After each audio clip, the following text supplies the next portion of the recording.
Hi, my name is Dalveer, the guest faculty of Government Polytechnic, Badaयूं. I teach CRE. मैं आप लोगों के लिए CRE chemical reaction engineering subject पढ़ा रहा हूँ। उसमें यूनिट फर्स्ट हो गई है और नाउ नेक्स्ट यूनिट में मैं उसमें आप लोगों के लिए रिएक्टर के बारे में बताऊँगा एंड टाइप्स ऑफ रिएक्टर बताऊंगा और उनकी डिफरेंट टाइप की इक्वेशंस बनती हैं, किस टाइप से बनती हैं उन इक्वेशंस के बारे में बताऊंगा। राइट नाउ हम बात करते हैं कि आखिर रिएक्टर होता क्या है। रिएक्टर होता क्या है? बेसिकली सीआरई में इसे केमिकल रिएक्टर बोलते हैं। वैसे बेसिक सिंपल रिएक्टर की बात कर लेते हैं अभी। तो रिएक्टर एक ऐसा वेसल होता है। रिएक्टर एक ऐसा इस टाइप का, जैसे हमने ये मान लिया और इस प्रकार से इसमें एजिटेटर लगा दिया, कूलिंग जैकेट्स लगा दी,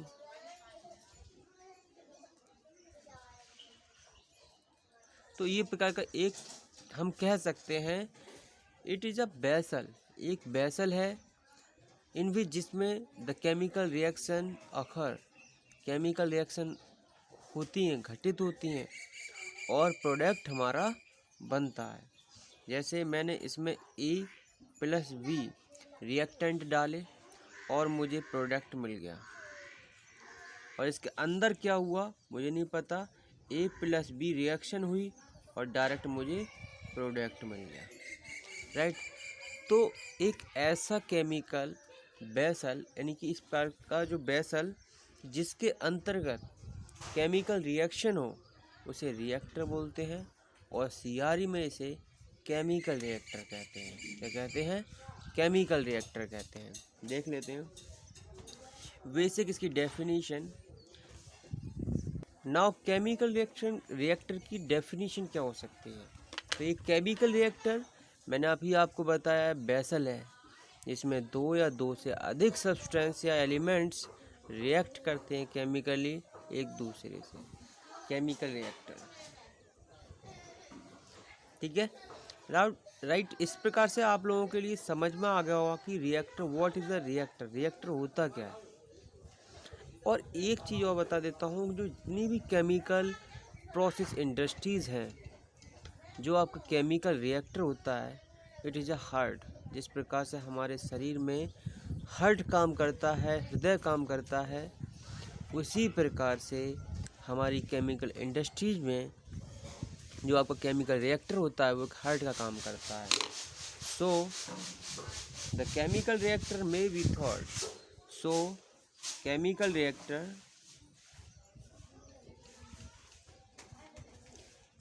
is a heart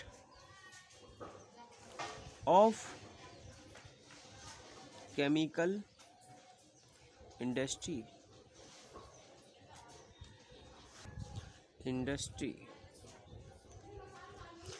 chemical industries होती है, उनका ये हार्ट होता है। अच्छे से समझ में आ रहा हो आई थिंक। नाउ हम बात कर लेते हैं केमिकल रिएक्टर के बाद, जिसमें कुछ समझ में आया। जैसे ये है आपका एजिटेटर जो क्या करता है, यूनिफॉर्मिटी लाता है। इसमें रोटेट करता रहता है, रिएक्टर के अंतर्गत रोटेट करता रहता है और यूनिफॉर्मिटी लाता है। इसमें जब केमिकल रिएक्शन होती है तो इसमें हीट प्रोड्यूस होती है, तो उस हीट को रिमूव करने के लिए हम कूलिंग जैकेट लगाते हैं। ये आपकी है कूलिंग जैकेट। ठीक है, इसमें इनलेट और आउटलेट के लिए पोर्ट बने होते हैं कि कौन कौन से रिएक्टेंट डालने हैं और प्रोडक्ट के रूप में हमें जो भी चीज़ मिल रही है उसको निकालना है। इस प्रकार से आई थिंक आप लोगों के लिए chemical reactor, what is the chemical reactor and chemical reactor में कौन कौन से कंपोनेंट्स होते हैं, ये एजिटेटर होगा, कूलिंग जैकेट, ये सारे कंपोनेंट ही तो हैं इसके, ये सारे कंपोनेंट्स होते हैं। ठीक है, अब बात कर लेते हैं types of chemical reactor. Types of chemical reactor.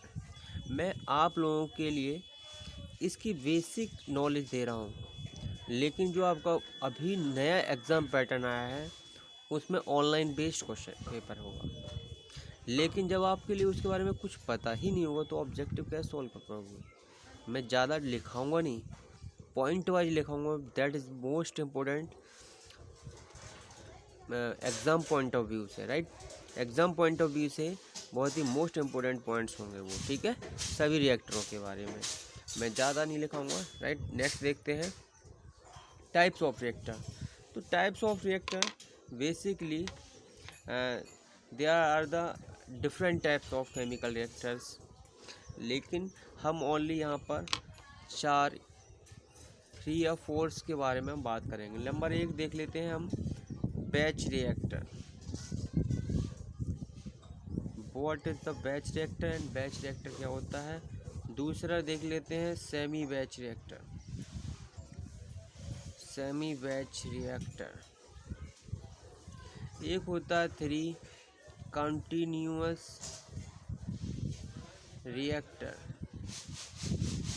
इसमें आपके आ जाते हैं CSTR, एक आ जाता है इसको MFR भी बोलते हैं।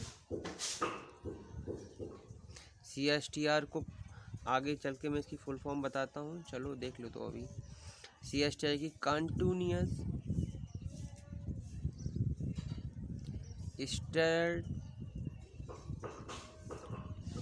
Tank reactor. अगर MFR भी लिखा हुआ जाए तो उसे बोलते हैं मिक्स्ड फ्लो रिएक्टर। यहाँ पर क्या है, जो प्रोडक्ट मिलता है हमें मास प्रोडक्शन में मिलता है कंटिन्यूस में, और इसके बाद इसमें सेकंड होता है PFR, plug flow reactor. Plug flow reactor, they are the types of reactors. Basically 3 types के होते हैं, batch reactor, semi batch reactor और कंटिन्यूस रिएक्टर। बैच रिएक्टर आपको जो कंटिन्यूस रिएक्टर होता है ये 2 टाइप के होते हैं, CSTR और आपका PFR। CSTR को कहीं कहीं पर MFR भी बोल दिया जाता है, ठीक है, continuous stirred tank reactor, it is the full form. और PFR plug flow reactors. I think आप लोगों के लिए टाइप समझ में आ गया होगा। अब एक एक के बारे में हम बात कर लेंगे पॉइंट वाइज। सबसे पहला है बैच रिएक्टर।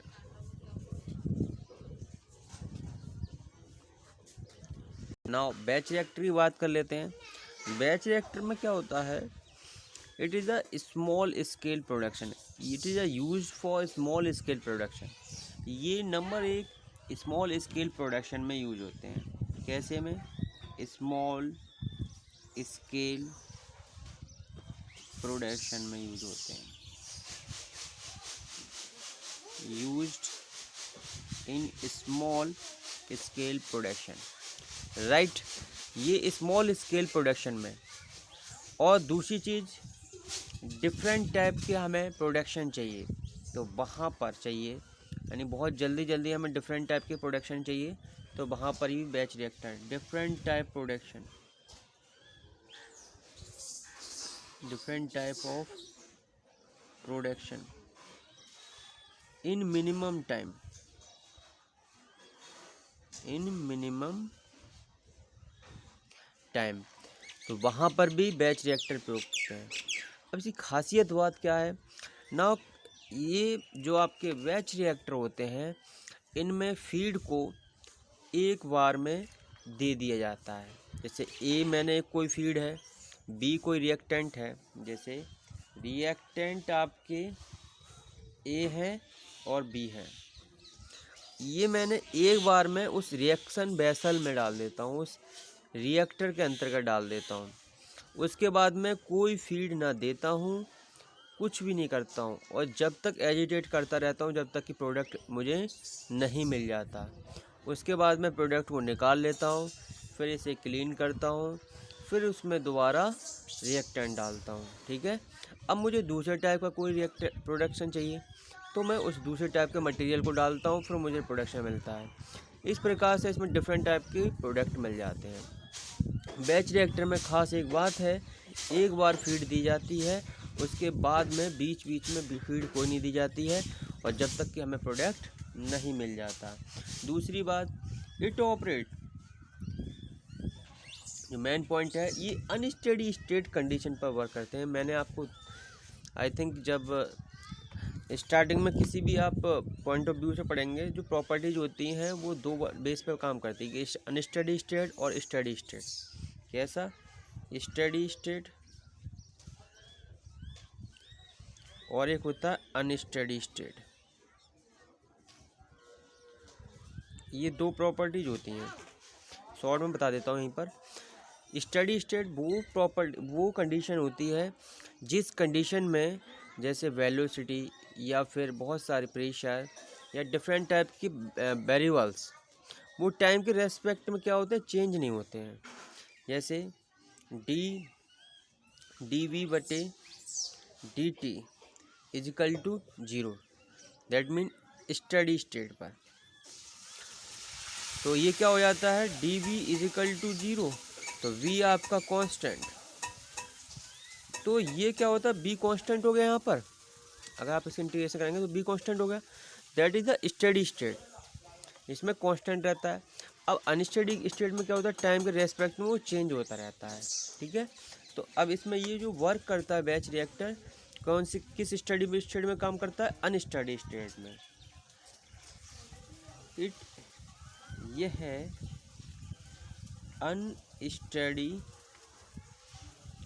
स्टेट कंडीशन में कार्य करता है।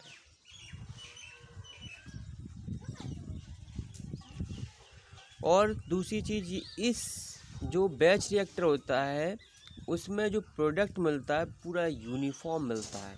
क्या मिलता है, यूनिफॉर्म मिलता है। जो इस चौथा पॉइंट देख लेते हैं, जिस प्रोडक्ट में जो आपका रिएक्टर है इसके अंतर्गत जो प्रोडक्ट बनेगा उसका जो कंपोजिशन होगा वो पूरी तरह से यूनिफॉर्म होगा। कैसा होगा, यूनिफॉर्म होगा।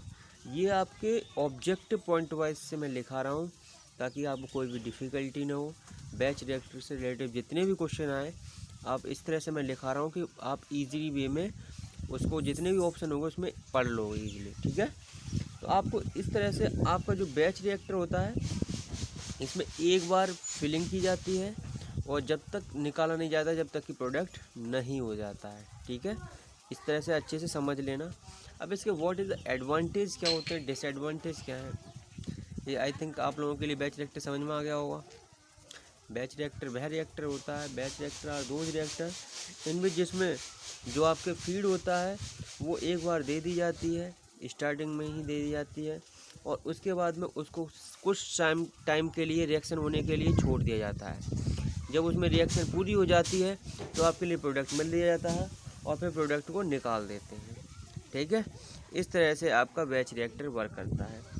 नाउ अगर इसको लिखाऊंगा तो बहुत बड़ा हो जाएगा, तो इसलिए मैं इसके शॉर्ट चीज़ों के बारे में बात कर लेता हूँ। अब इसके एडवांटेज के बारे में, what is the advantage of batch reactor, what is the advantage of batch reactor. Number 1, इसकी संरचना सिंपल होती है। इसकी संरचना सिंपल होती है और इसको ऑपरेट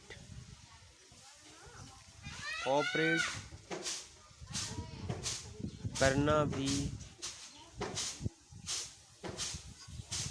सिंपल होता है।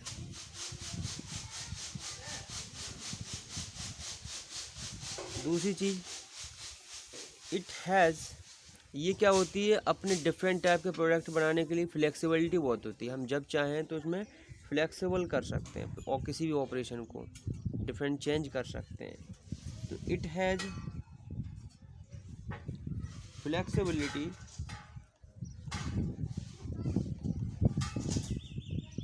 ऑफ ऑपरेशन को जिस टाइप से फ्लेक्सिबल करना चाहें, जिस टाइप से मोड़ना चाहें मोड़ सकते हैं।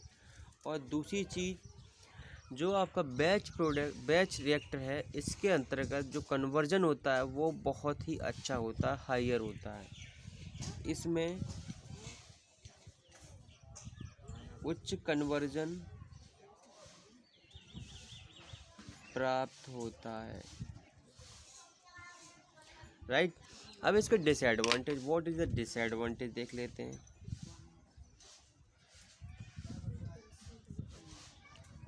देखो इसके दो डिसएडवांटेज देख लेते हैं। इसमें क्या होता है, लेबर कॉस्ट बहुत ज़्यादा पर यूनिट ऑपरेशन के हिसाब से, पर यूनिट प्रोडक्शन के हिसाब से जो लेबर कॉस्ट आती है वो बहुत ज़्यादा आती है, इसीलिए उस प्रोडक्ट की कॉस्ट भी बढ़ जाती है, ठीक है। और इसमें लार्ज स्केल प्रोडक्शन नहीं कर सकते हैं। लार्ज स्केल प्रोडक्शन के लिए हमें कंटिन्यूसली फीड चाहिए होता है, कंटिन्यूसली प्रोडक्ट चाहिए होता है, लेकिन इसमें क्या करते हैं, हम लार्ज स्केल प्रोडक्शन नहीं कर सकते हैं, ठीक है। जैसे इनका यूज़ कहाँ पर होता है, यूज़ फार्मास्यूटिकल इंडस्ट्रीज है जिसमें दवाइयाँ डिफरेंट टाइप की चेंज होती रहती हैं, तो वहाँ पर यूज़ होता है इसका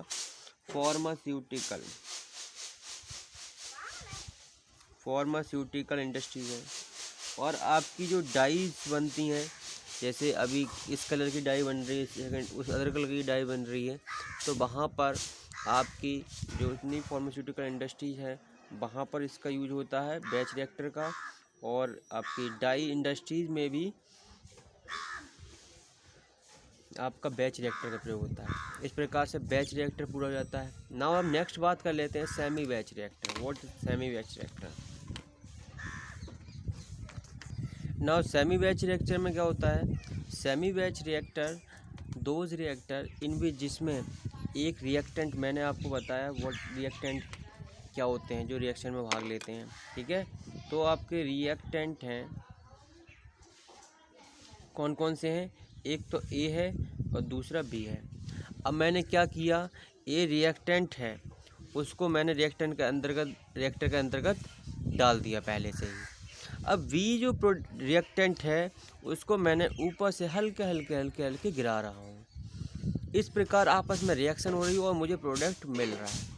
तो semi batch reactor are those reactor in which जिसमें reactant A are feed initially and now stop and B जो रिएक्टेंट है are added in the reactor continuously manner, या फिर इसको इंटरप्टेड मैनर, रुक कर डाल रहा हूँ, तो that called is semi batch reactor, ठीक है। ऐसा इसमें करने से क्या फ़ायदा होता है, उसके बाद एजिटेशन करते रहते हो हमें प्रोडक्ट मिल जाता है। इससे क्या होता है, नंबर एक चीज़ इसमें जो आपका प्रोडक्ट मिलता है उसकी क्वालिटी ठीक रहती है। दूसरी चीज़ इसमें गुड कंट्रोल ऑफ ये क्या करता है, गुड कंट्रोल टेम्परेचर, मतलब दैट्स मीन इसमें क्या होता है, it offers good control speed reaction speed. इसमें जो रिएक्शन स्पीड होती है उसको इजी वे में हम क्या कर सकते हैं, कंट्रोल कर सकते हैं। बी की मात्रा को घटा देंगे तो स्पीड कम हो जाएगी, अगर बी की मात्रा को बढ़ा देंगे तो उसकी स्पीड बढ़ जाएगी। तो इस प्रकार से इसकी स्पीड कंट्रोल हो जाती है, ठीक है। तो दूसरा पॉइंट देखते हैं इसका। दूसरा पॉइंट इसमें टेम्परेचर को कंट्रोल करना भी आसान होता है, क्योंकि हम हो सकता है जो बी आपको फीड दे रहे हैं, बी जो रिएक्टेंट है उसकी फीड दे रहे हैं, उसको हल्का कर देंगे तो उससे टेम्परेचर, उसमें हीटिंग होगी वो कम होगी। इस प्रकार से इसमें टेम्परेचर को कंट्रोल करना भी आसान रहता है। इसके इम्पोर्टेंट पॉइंट लिखा रहा हूँ मैं, और बाकी का इसमें लिखाने को तो मैंने पूरी इसकी डेफिनेशन बता दी, वो लिखा सकता हूँ। देखिए इस प्रकार से इसमें ए होता है वो इनिशियली फीड कर दिया जाता है, reactant A initially feed, reactant B आपका इंटरप्टेड फीड, रुक कर हम इसकी फीड डाल रहे हैं, ठीक है। अब हमारे लिए प्रोडक्ट आप ए प्लस बी आपस में रिएक्शन कर रहे हैं और आपको प्रोडक्ट मिल जा रहा है, राइट। इस प्रकार से इसका बेसिक इंफॉर्मेशन होती है सेमी बैच रिएक्टर की, वो इस तरह से आपको दे दी जाती है। नाउ हम बात कर लेते हैं इसकी एडवांटेज से क्या अच्छा है। इसका एडवांटेज ये चीज़ होती है, बैच रिएक्टर में हमें टेम्परेचर कंट्रोल करने में आसानी नहीं हो रही थी। इसमें टेम्परेचर कंट्रोल करने में आसानी हो रही थी, क्योंकि बी को रोक रोक कर डाल रहे हैं और इसमें रिएक्शन स्पीड को भी इजी वे में हम कंट्रोल कर सकते हैं। एडवांटेज बोल सकते हैं, इसमें टेम्परेचर को कंट्रोल किया जा सकता है। Good control of temperature control कर सकते हैं इजी वे में। दूसरी चीज़, इसमें अनडिजायर्ड, ये इसके एडवांटेज देख लीजिए। इसमें क्या होता है, अनडिजायर्ड साइड रिएक्शंस होती हैं वो बहुत कम होती हैं, और इसकी संरचना होती है वो सिंपल होती है और ऑपरेशन भी इजी होता है। इस प्रकार से सेमी बैच रिएक्टर के एडवांटेज। एंड नाउ आप देख लेते हैं डिसएडवांटेज। इसके डिसएडवांटेज देख लेते हैं। इसमें जो प्रोडक्शन करने पर लेबर चार्ज होता है वो अधिक खर्च होता है। दूसरी चीज़, इसमें क्या होता है, आपने एक बार में प्रोडक्ट डाला, मतलब वो रिएक्टेंट डाले ए और बी को आप दे रहे हैं, फिर उसके बाद में प्रोडक्ट आपके लिए मिल जा रहा है, उसके बाद इसको खाली करना, फिर उसमें दोबारा रिफ़िल करना, तो इसमें क्या हो जाता है, अधिक खर्च आ जाता है। इस तरह से अधिक टाइम लग जाता है, टाइम अधिक खर्च हो जाता है तो ये सब से काम करने में। ये इसके डिसएडवांटेज हैं। अब इसके जो कंटिन्यूस रिएक्टर है वो नेक्स्ट वीडियो में कराऊंगा आप लोगों के लिए कि कंटिन्यूस रिएक्टर क्या होते हैं, और फिर कंटिन्यूस रिएक्टर में CSTR और PFR, उन दोनों रिएक्टरों की बात करेंगे, ठीक है। और इसके ऑब्जेक्ट, आई थिंक मैं जितना बता रहा हूँ आपके लिए, बैच रिएक्टर और सेमी बैच रिएक्टर से कोई भी ऑप्शन आएगा आप इजीली ना कर पाओ तो कहना, ठीक है। आप कोई भी क्वेश्चन बैच और सेमी बैच रिएक्टर से उठाकर कहीं से भी देखना और उनसे रिलेटेड क्वेश्चन भी देखना, जितना भी हो सकता है मैंने वीडियो में इंक्लूड किया है, ठीक है। और मैं इसके मल्टीपल चॉइस क्वेश्चंस की वीडियो भी लेकर आऊँगा, ठीक है। Thank you.